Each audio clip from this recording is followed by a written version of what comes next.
आज के दौर ने लोगों के जीने के तौर तरीके पूरी तरह से बदल दिए हैं। एक दौर था जब लोग संयुक्त फैमिली में रहते थे, एक दूसरे के साथ रहते थे, एक दूसरे के सुख और दुख आपस में बांटते थे। खासकर गांव में तो ऐसा होता था कि नीम के पेड़ के नीचे दोपहर में बैठकर बहुत सारी बातें किया करते थे। लेकिन जब से ये आधुनिकता का दौर आया है, जब से मोबाइल का युग आया है, तो न केवल इस अंधी दौड़ में लोग पैसे कमाने की होड़ में मचे हुए हैं, बल्कि मोबाइल ने लोगों का जीवन बिल्कुल एकल कर दिया है। मोबाइल के पास बैठे रहते हैं, भले ही चाहे 4-5 लोग एक साथ बैठे हों, लेकिन मोबाइल अपने हाथ में लेंगे और उस मोबाइल को लेकर उसके पन्ने दर पन्ने पलटते चले जाते हैं। आज की जो सच्ची घटना हम आपको सुनाने जा रहे हैं, इस सच्ची घटना में भी कुछ ऐसा ही होता है। एक महिला का पति कई साल पहले खत्म हो चुका था, लेकिन वो अपने अकेलेपन को दूर करने के लिए मोबाइल का सहारा लेने लगती है। और मोबाइल का सहारा लेते लेते कब उसके हाथ में एक ऐसा दोस्त लग जाता है, उसने उसकी कभी कल्पना नहीं की थी। और उस दोस्त ने उसके खाते से 1-2 नहीं बल्कि 2 करोड़ रुपए की रकम जब गायब की, तो यही बात जब अखबारों के माध्यम से और सोशल मीडिया के माध्यम से लोगों को पता चलती है, तो ये पता चलता है कि संयुक्त फैमिली के कितने फायदे हुआ करते थे और एकल परिवारों के अब फिलहाल इंसान कितने नुकसान झेल रहा है, बर्दाश्त कर रहा है। आज कहानी उसी महिला की है जिसकी उम्र तो 61 साल थी, लेकिन उसे जो लगाव हुआ था, उसे जो कहीं ना कहीं इश्क हुआ था, वो अपने बेटे की उम्र के जितने लड़के के साथ हुआ था। आदाब, नमस्कार, सत श्री अकाल, मैं उस्मान सैफी। आज की जो सच्ची घटना मैं आपको सुनाने जा रहा हूं, ये सच्ची घटना है हरियाणा प्रदेश का एक शहर है गुरुग्राम, जो कि दिल्ली से एकदम लगा हुआ है। दरअसल एक महिला जिसके 2 बेटियां हैं और एक बेटा है। जो महिला है वो गुरुग्राम के सेक्टर 86 में रहती है और उसकी बेटी बिजनेस वुमेन है, दूसरी बेटी रिसर्च करती है, अच्छा खासा नाम है, बेटा एक बहुत बड़ी कंपनी में सॉफ्टवेयर इंजीनियर है। महिला भी किसी विभाग से रिटायर्ड हो चुकी है, उसके पास भी पैसे बेइंतहा हैं, बेतहाशा हैं और पूरी फैमिली बहुत अच्छी खासी पैसे वाली है, लेकिन कोई नहीं है तो बातचीत करने वाला। 61 साल की ये महिला जिसका नाम होता है अदिति चोपड़ा। अब अदिति चोपड़ा अपने अकेलेपन को दूर करने के लिए, क्योंकि उसके पति की 2017 में अचानक से मौत हो चुकी थी, तब से ये महिला बिल्कुल अकेली रहती थी। जब सोशल मीडिया पर इसने अपना अकाउंट बनाया और उसमें सोशल मीडिया पर ये पन्ने दर पन्ने पलटती थी, रील्स देखा करती थी, तो दिसंबर 2022 की ये बात है। इस महिला के एक इंस्टाग्राम अकाउंट पर एक मैसेज आता है दोस्ती का, और वो कोई और नहीं बल्कि ब्रिटिश एयरवेज पायलट बताता है अपने आप को, एलेक्स विल्ली। वो कहता है कि मैं ब्रिटिश के जो एयरवेज हैं उसका पायलट हूं और मैं आपसे दोस्ती करना चाहता हूं। एक बुजुर्ग महिला को वो जब फ्रेंड रिक्वेस्ट भेजता है, तो उसका सबसे पहले इंप्रेशन पड़ने वाली एक ही बात थी, वो टोटल इंग्लिश में बात कर रहा था और ये बुजुर्ग महिला भी उससे अंग्रेजी में ही बातें कर रही थी। दोनों की चैटिंग शुरू हो जाती है और बहुत सारा वक्त इनका उसी पर बीतता है। तभी उस लड़के ने, जो पायलट होता है, पायलट कहता है एलेक्स कि मैडम मैं आपसे बहुत ज्यादा बातें नहीं कर सकता, क्योंकि मैं हर वक्त यहाँ पर ऑनलाइन नहीं आता हूँ और कई बार मैं ऐसा इंस्टाग्राम के जो मैसेज होते हैं उन्हें देख नहीं पाता। यदि आपको कोई ऐतराज ना हो तो आप मेरा व्हाट्सअप नंबर ले लीजिए और मुझे अपना भी व्हाट्सअप नंबर दे दीजिए, जिससे कि मैं आपसे कई बार कॉल भी कर सकता हूं, बातचीत भी कर सकता हूं। अब इन दोनों की बातें अभी दिसंबर की 1 या 2 तारीख को शुरू ही हुई थी कि एक दूसरे की ऐसी आदत 2-3 दिन में लग जाती है। ऐसा लगता था जैसे क्या उसके बिना वो रह नहीं पाएगी, जैसे क्या उसी की जरूरत थी, क्योंकि वो उसके सुख की, उसके दुख की हर तरह की बातें करता था।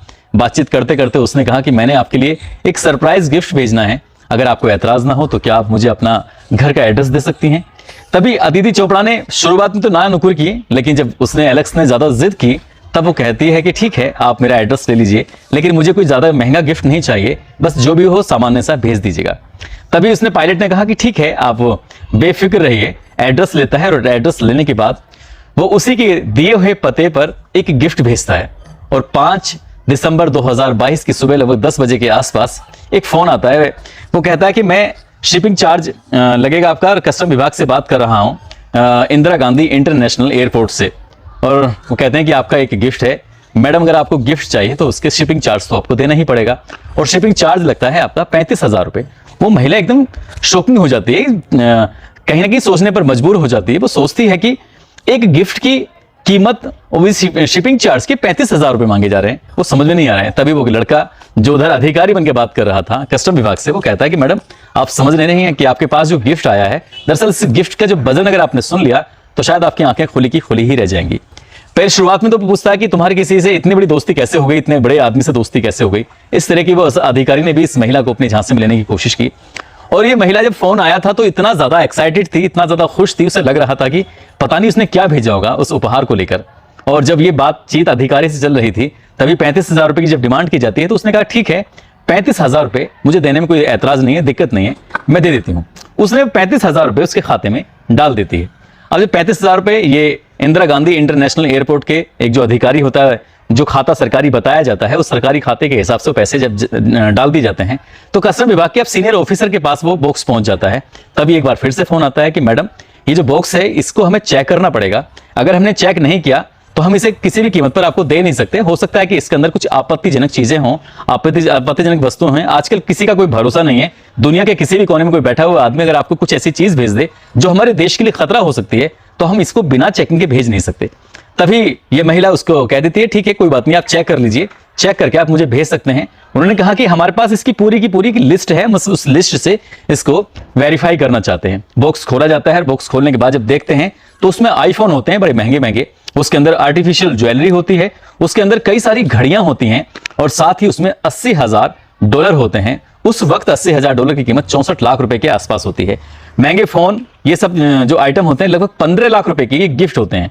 अब ये कस्टम का जो ऑफिसर है वो एकदम से वो चौंकता है और चौंकते हुए कहता है मैडम आपके पास लगभग 80 लाख रुपए का पैकेट है और ये आपको पैकेट इतनी आसानी से नहीं मिलेगा, इसमें तो आपका बहुत सारा चार्ज लग सकता है। और चार्ज के नाम पर फिर उस महिला से 1 लाख रुपए की डिमांड की गई।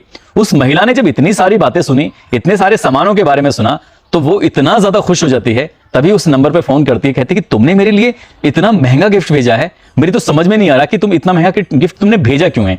तभी वो उसका दोस्त जो एलेक्स होता है वो कहता है कि देखो इंडिया में अब जो पैसे कमाते हैं आप, हमारे तो 1 रुपया और आपका जो होता है वो 80 रुपए के बराबर होता है, तो इसलिए कोई दिक्कत नहीं है, हमारे लिए तो बहुत छोटी सी चीज है, तुम्हारे लिए बड़ी चीज हो सकती है। लेकिन कहते हैं कि दोस्ती से बड़ी दुनिया में कोई चीज हो ही नहीं सकती।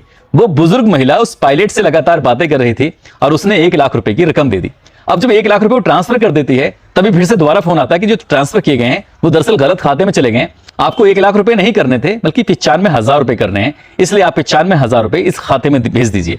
वो महिला सोचती है कि 35,000 पहले चले गए, 1 लाख रुपए फिर चले गए और 95,000 चले जाएंगे तो इन 80 लाख के सामने ये 1.5-2 लाख रुपए की रकम होती भी क्या है। वो महिला खुशी खुशी इन पैसों को उसके खाते में ट्रांसफर कर देती है। अब बस ये ट्रांसफर कर देती है, उसके बाद बॉक्स को पैक किया जाता है और वो कस्टम का अधिकारी कहता है कि मैडम आप चिंता ना करें, आपका बॉक्स हो सकता है कि शाम तक आपके पास पहुंच जाएगा। वो महिला बेइंतहा खुश हो जाती है, यानी कि अदिति चोपड़ा। और अदिति चोपड़ा ने फैसला लिया था कि अपनी दोनों बेटियों को और वो बेटे को सरप्राइज बताएगी कि एकदम जब वो बॉक्स आएगा तो उनको बुलाएगी, उनके सामने खोलेगी और उनका खुशी का कोई ठिकाना नहीं होगा। वो कहेगी कि उनके दोस्त ने, जो उनका दोस्त पायलट है, उसने ये गिफ्ट भेजा है।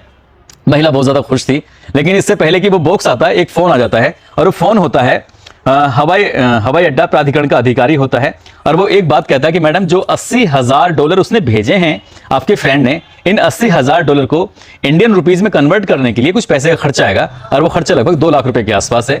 ये 2 लाख रुपए आप जमा करेंगे तो ठीक है, नहीं तो आपका जो गिफ्ट है वो तो पहुंच जाएगा। ये जो $80,000 हैं, ये $80,000 यहाँ से वापिस वहीं चले जाएंगे जहां से आए। तभी वो अपने उस दोस्त से बात करती पायलट से कि तुमने इतना बड़ा झमेला मेरी जान को क्यों भेज दिया कि वो हवाई अड्डे पे बैठे हुए कभी कस्टम वालों का फोन आता है तो कभी हवाई अड्डा प्राधिकरण के अधिकारी का फोन आता है, तो वो कह रहे हैं कि इसकी कन्वर्ट करने के लिए, तब वो मुझे तसल्ली देता है, दिलासा देता है कि कोई बात नहीं, जो कह रहे हैं उनकी बात मान लीजिए और कोई दिक्कत नहीं है। फिर वो 2 लाख रुपए की रकम और डाल देती है।